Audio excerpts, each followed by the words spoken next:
Dinky is a podcast where two pals just won't shut the F up about being child-free and the dink lifestyle.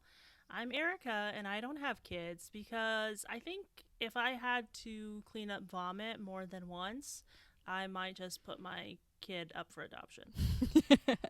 And I'm Kristen, and I don't have kids because I'd rather be on vacation. Oh, yeah, same. Mm-hmm. Well, listeners, welcome back to our special YouTube series on Regretful Parents. Kristen, what do you have for us today? Oh man, this one's a doozy. Okay, this is again from our favorite source nowadays, Regretful Parents Facebook. I regret having children is the name of the group. And the post goes like this. I just need to get this off my chest. I despise my own child. He's 14 now, and I've reached a level of emotional and physical exhaustion I never thought possible. A while back, I had a plan to set him up with safe housing, some kind of stable arrangement, and then disappear from his life indefinitely. That plan collapsed. Then one day, I had to call the police. My own child physically attacked me. And I stood there, hands shaking, unable to fight back, not because I couldn't, but because if I hurt him, even in self-defense, I knew I'd be branded the abuser. No one would have cared about my side of the story. The system doesn't protect parents like me. Sorry if I have ADHD, but did this person identify if it's a man or a woman? They didn't say who they are, I don't believe, Okay. but I know it's a son, and the son is 14 now. Okay. So even if your child attacks you, you can't defend yourself? I think he's like a minor. So you just I have to don't know. take a beating from your child? I don't understand what the legality is there. I think that might be the case, or I mean, it would be hard to prove. Like, Yeah, these are the kinds That's of things I don't crazy. even think, you know? I know. Oh, God. All right, to keep going. I have tried everything. Therapy, school intervention, parenting strategies from every corner of the internet, gentle parenting, tough love, smothering him with affection, strict boundaries, reward systems. Every time he crossed the line, I forgave him. Over and over again, told him we could start fresh, leave the past behind. But the truth is, I hate this demon I gave birth to. And yes, I've heard the whispers from people who are genuinely afraid he might hurt me badly one day. Honestly, I think they're right. It feels inevitable. I just got chills. One time he poured it to... this is bad. I'm so scared. Trigger warning, everyone, on self-harm. Oh, okay. One time he poured detergent in his mouth and threatened to kill himself. I looked him dead in the eye and I said, do what feels best for you. Will I be sad? Yes, but life will go on. Then I walked away because I knew it was a manipulation tactic. Sure enough, he ran to the sink, spit it out, rinsed his mouth out, and it was a show. I regret not having an abortion when I had the chance. I regret ever meeting his father, a worthless deadbeat who left me to drown alone in this mess. Not every child is a blessing. Some are a lifelong curse. And just so we're clear, when he turns 18, I am done. I'll send money if I have to, but there will be no more pretending, no more fake smiles, no more hope, just silence. Ooh. I don't even know what to say. That's fucking crazy. So I'm going to reach to the comments right now. This one's... Wait, could you go back and read the section again about all the strategies she said she tried? I just Sure. want to hear that again. I've tried everything. Therapy, school intervention, parenting strategies from every corner of the internet, gentle parenting, tough love, smothering him with affection, strict boundaries, reward systems. Every time he crossed the line, I forgave him. Okay, so they have done therapy. Wow. First thing she mentions. Shit. I think some people are unfortunately mentally ill, and you have kids who are mentally ill, and sometimes they can't or won't get help. And that's just the way mental health issues are. They don't make sense. They're not as simple as take this one medication, it's going to work for you, and the kid's going to be happy to take it and adapt, and everything's going to be great. Man, And I that's speak really about heavy. this as somebody who grew up with a sibling who was not too dissimilar from what's going on in this post. Totally. So I think life is just harder for some people, and that sucks. But one of the comments that I think was interesting to read was, Please protect yourself. I work with individuals who have been found not guilty by reasons of insanity, and many of them are there because they killed their parents. This really does happen all of the time, and if he's already... All of the time? Yeah. Okay. This really does happen all the time, and if he's already attacked you, it doesn't look like things are going in the right direction. Don't feel guilty for protecting yourself. You will also be protecting him. If he kills you, and he will have to live with the guilt and consequences for the rest of his life. Wait, so what are you supposed to do in this situation? I don't know. So I watch, you know this, I watch a lot of true crime. Mm-hmm. And I mean, I've seen a lot of stories now. I've even talked about them in our podcast where kids do kill their parents. Yeah. It's not... I wish I could say it's like uncommon. It's really not that uncommon, actually, that kids do end up killing their parents. And I think at that point, it's like the parents have done everything they could. You know, they accept their fate basically when their kid kills them. Because like, what are you going to do? You're not going to kill your kid. I think this is like a classic ethical thing that you hear about in like stories. You don't want to, even if your kid's about to kill you, you don't want to ever kill your kid. So what are you going to do? You're just going to die. I was just Googling how many kids kill their parents every year. Oh, no. I shouldn't even laugh, but I was just like, oh, my God. What? Do you want to take a guess? Like the raw number, like worldwide or in the U.S.? No, just United States. Number of parents on average who are killed by their biological children in the United States every week. Oh, okay. Every week. Every week? Every week. So multiply that number by 52. Let's get a yearly count. Oh, okay. Per year, I'm going to say like 300. Okay, you're almost spot on. 260. Wow. 5 parents are killed by their biological children in the United States every week. Is that creepy that I just kind of guessed how Yeah. many people in the U.S.? That's kind of scary, right? Yeah, but that's that like is kinda not an scary. insignificant number, you know? Yeah, totally.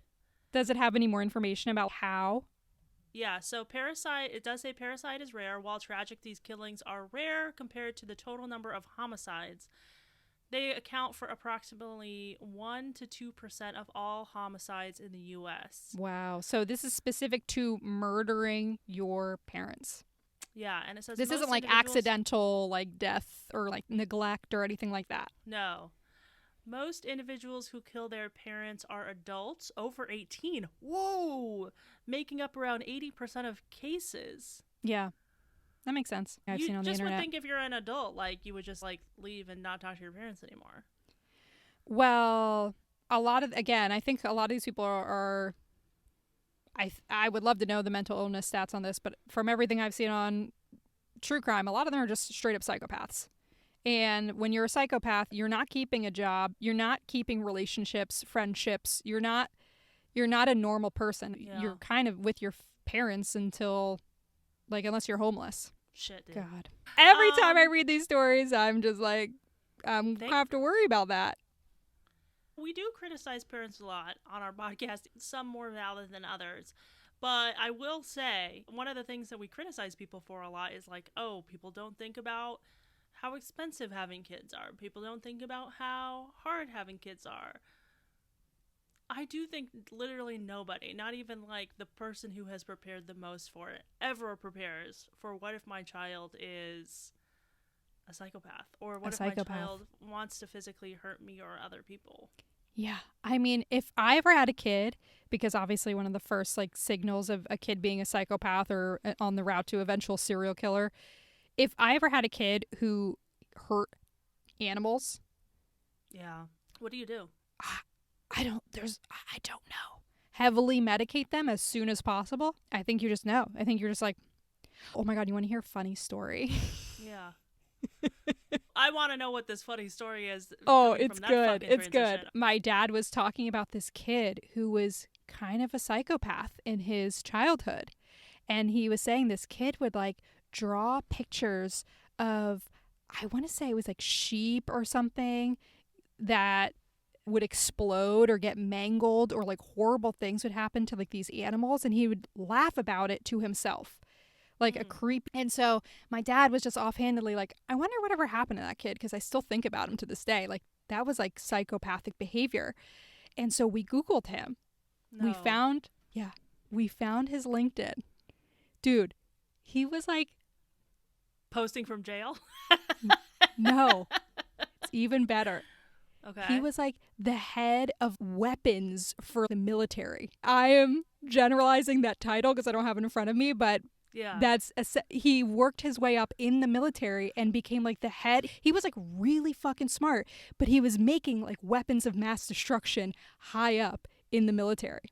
Has your dad thought about reaching out to someone in the military to be like, just FYI? No, are you kidding? The military wants that type of person. They're probably looking for the psychopaths in school, and they're like, who is smart and who's a psychopath? Because you would be perfect for the military. You'd be perfect for government. Because he's literally creating weapons where he's killing people, but it's legal. It's like, You're like right. you couldn't have made that up. It's like perfect. This is putting me into a spiral. And he must make so much money too. He's retired now, but he must be a very rich psychopath. But like, if it's your career, do you think it's still as satisfying? Maybe he killed people on the side secretly. That's Maybe true. he's a serial killer. I mean, there's one right now in New England that they can't catch. Could be him. Wow, that's.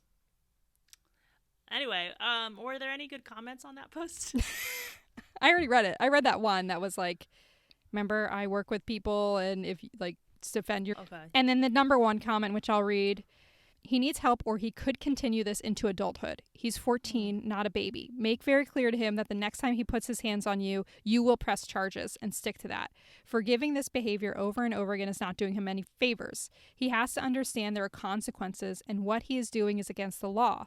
Get indoor security cameras. That's smart. Get indoor security cameras because you do not want to be stuck in a cycle of he said, she said. I would also get him into therapy immediately, which again, she said in the post that he was in therapy. There's clearly something going on with him. He is feeling your rejection and he's lashing out. Feeling your rejection. Do you think that's valid? No, I think a lot of these people who are parents have normal kids who are like disgruntled or like, you know, they don't have situations where these kids are their children are so fucked up that it's like when you say no, you mean no. Like that. No, we are fucking beyond that. Put your foot down. Yeah, exactly. Just like, shut up. At that point, she's literally, this mom is reaching out for some type of not feedback, not fucking advice. Yeah, she wants reassurance. Reassurance, or just like an outlet to feel heard, or maybe there's somebody else who understands, who's in the same position and can relate. Yeah. But come on, go to therapy. Yeah, thanks. Thank you. I'm sure the mom didn't think about that and do that already. We need to see if there's like my kid is a sociopath Reddit sub. Well, there is a difference between sociopath and psychopath. I know. Okay. Both not great. Not great.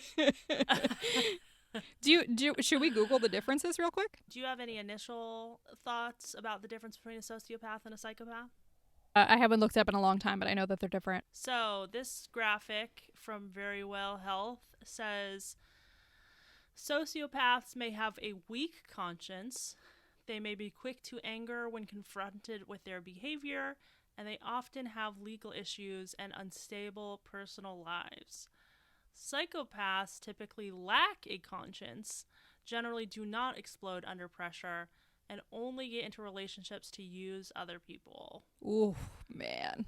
While often used interchangeably in pop culture, is it psychopathy or psychopathy? Psychopathy, right? I think psychopathy. Mm-hmm. And sociopathy are distinct concepts, both related to antisocial personality disorder. Psychopathy is characterized by a lack of guilt, empathy, and remorse, along with manipulative behaviors and a tendency towards criminal activity.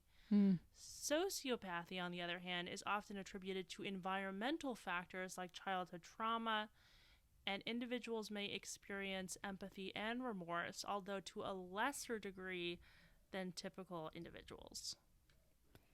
Well, don't like that. Yeah, wow. Just the amount of things that can go wrong. I'd actually like to know, like, What percentage of parenting goes well? I don't know. I can't imagine that the answer is particularly high because when you think about it, every family's fucked up. Talk to anybody, every family has shit going on. Totally. So I think they're all just like tricking themselves into thinking they're happy. I just was looking up how many Americans experience mental health disorders. 23.1%. So That sounds right. And that's just like a portion of what is sometimes hard as. Totally. I mean, and right. that could be the parent or the child. Right. Frick. Couldn't be me. Couldn't be me. Thanks for watching. If you liked what you saw today, there is a whole bunch more content on our podcast, Dinky, which you can listen to anywhere that you find podcasts. If you want to connect with us on social media, you can find us on Instagram, TikTok, and Threads at DinkyPod. If you're a fan of this content, please remember to subscribe, leave a comment, and share the podcast with friends. And FYI, if you're looking for childhood friends. If you're in the search of your childhood friends, this is not the podcast for you. I think you could probably go on Facebook. But if you are looking for childhood friends who are psychopaths, please LinkedIn them and let us know what they've become. Send us an email at dinky@dinkypod.com. Let us know if they work for the military.